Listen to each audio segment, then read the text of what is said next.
In front of me is LENOVO Tab K11 Plus, and today I would like to show you how you can change default apps.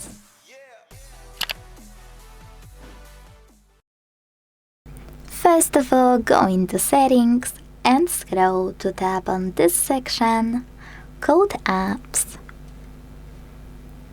Then choose Default Apps at the top right corner and pick one of those sections you wanna manage. For example, I want to change my browser. I have to click on Browser App section, apply Firefox by clicking on it, and go back. So when I do that, as you can see, my default app has changed.